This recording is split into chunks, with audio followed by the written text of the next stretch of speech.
Narcissist or just human? In case we haven't met yet, I'm Jess X Goh, and I'm the sole founder of Life in Confidence.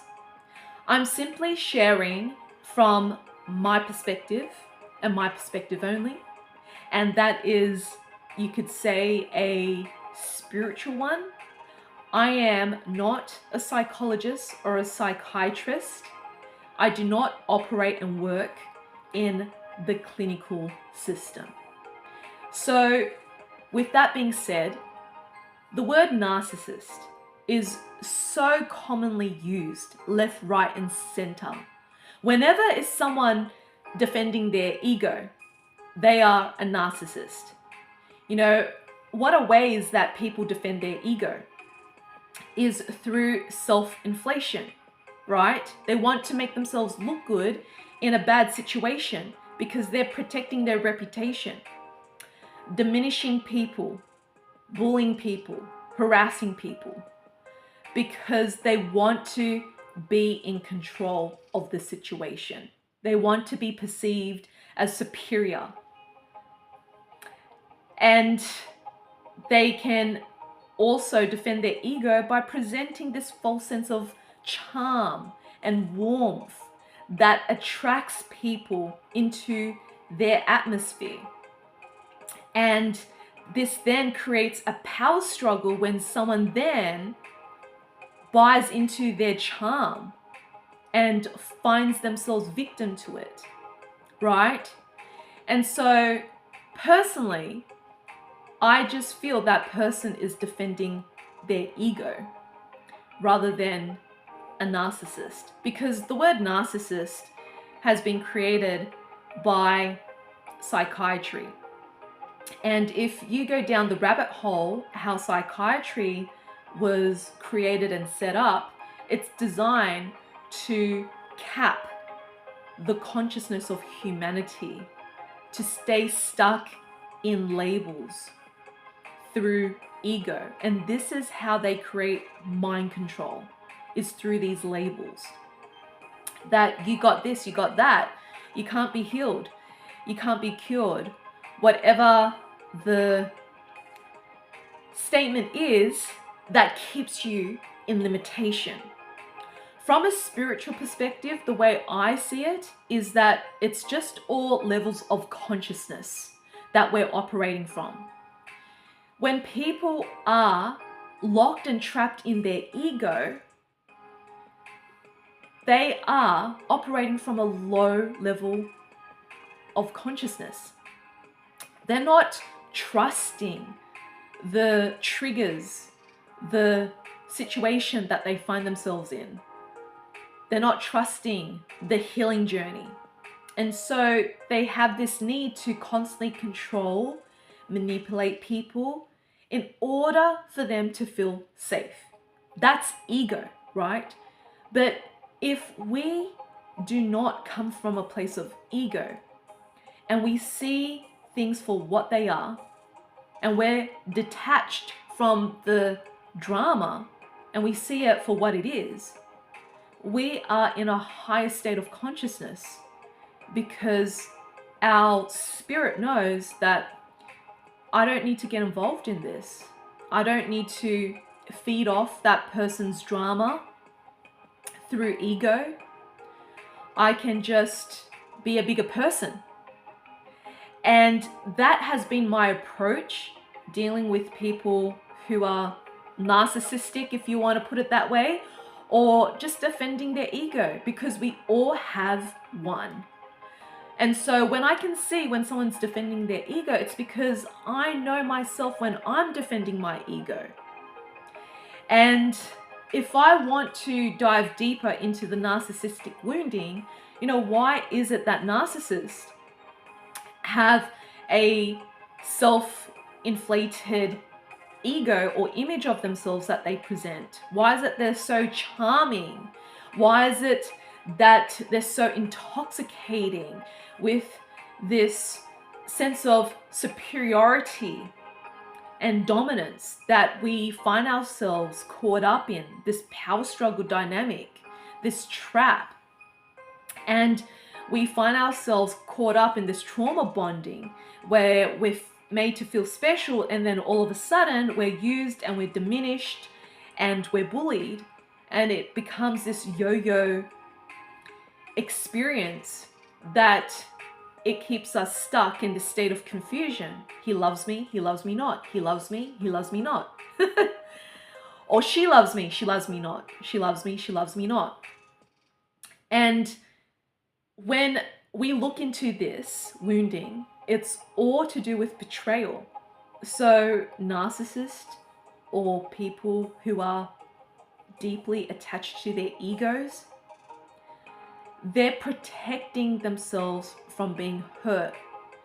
They have to hurt someone else in order to protect them before that person gets too close to them, because they were humiliated in their upbringing. And this is how psychopaths are formed, is through this deep sense of betrayal and humiliation through sexual abuse and rape, molestation, pedophilia.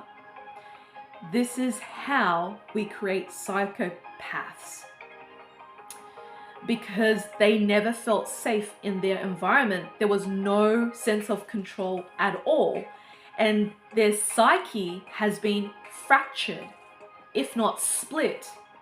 And when someone's consciousness is wide open in a vulnerable way, in a toxic and dangerous environment, it's so easy to program psychopaths when they are at their lowest point, where they have no choice but to give in to the violence, to the abuse, to the power struggle, and then they become it until we can finally take personal responsibility and turn that around. And obviously that doesn't happen overnight. And I can definitely share that that is called military programming. This is why in the legal system, so many pedophiles and psychopaths and murderers are able to get away with the crime and walk jail free, because it is protected. This military programming, the pedophilia, the violence, the abuse is protected by the cabal, the patriarchy. And they created the system of psychiatry.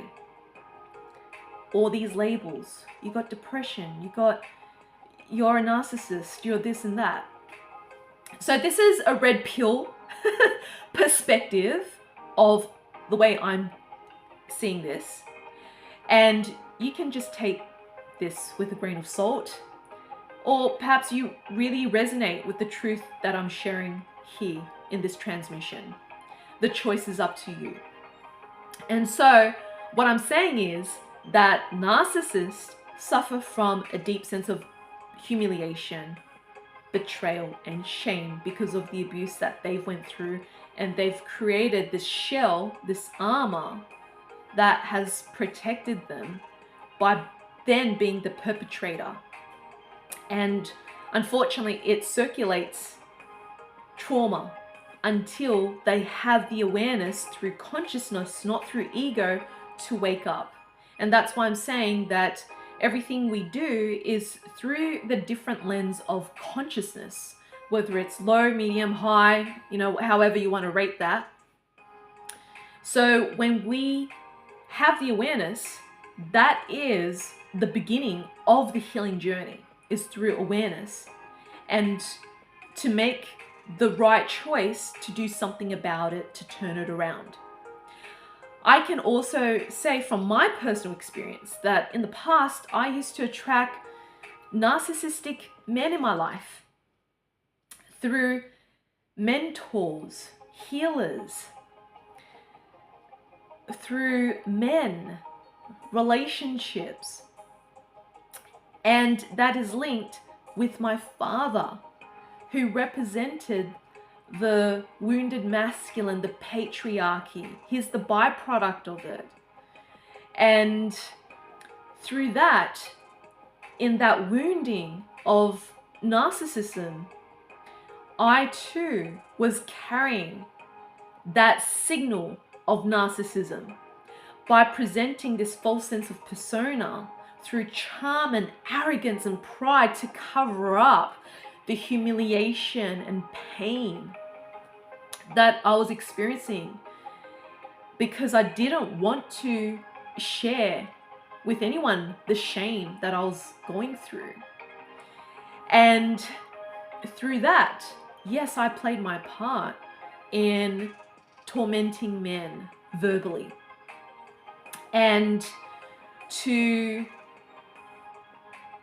create this dynamic of toxicity with my experiences with men, until I finally woke up to myself and see how I was doing that to me. That not every single man are narcissist. It's because I'm carrying that narcissistic wounding from my childhood.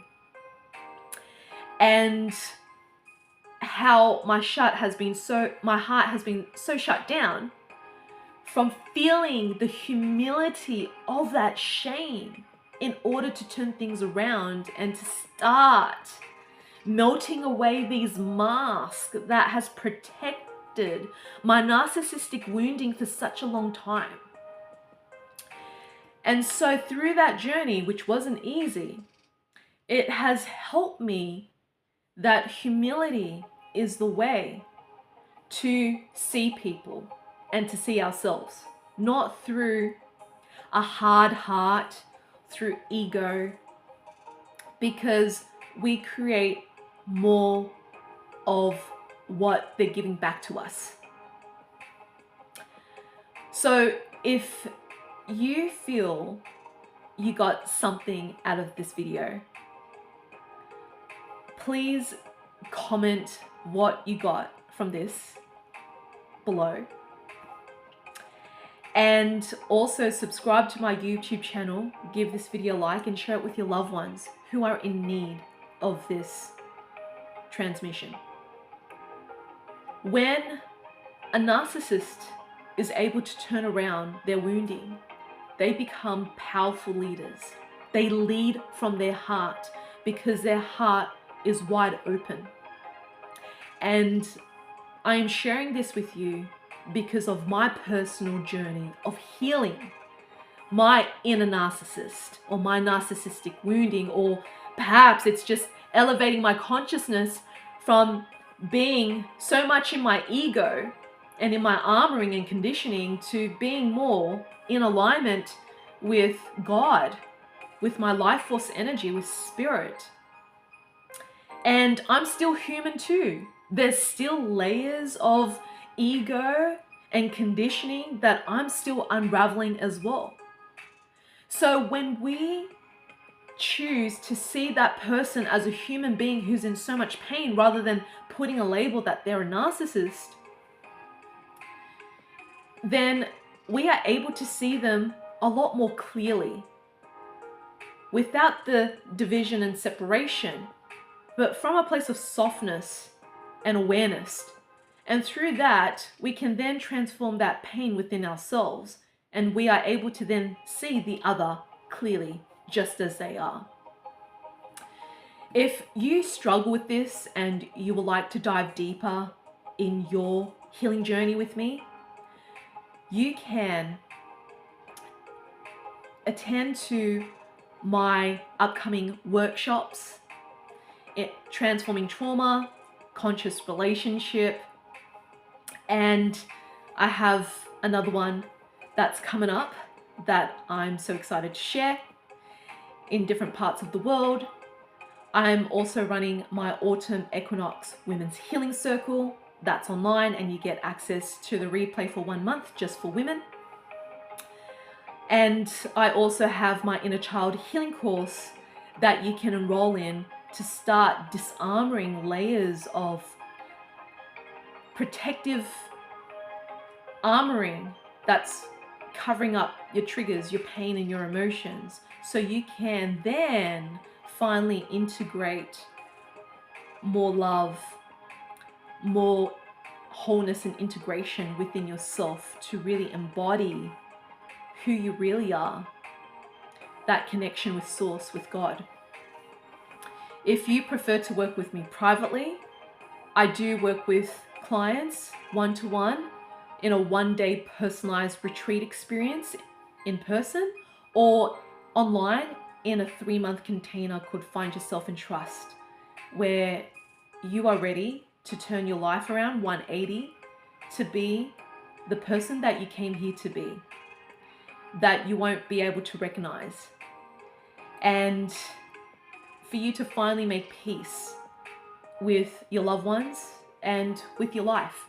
So if you'd like to learn more, please click on the links below, and from there you can take your journey there. So my love, how can you choose to see your woundings, your traumas, your emotions with more compassion, more softness, and more kindness? Because when you and I do that and commit to that and devote to that, we are able to then see the other person clearly without being attached to their drama and our drama, to then neutralize the karmic connections and ties, so we can truly be the transmission of love. And through love, we can navigate through life that is far more fulfilling, harmonious, and enriching. You decide how far you want to go in your healing journey.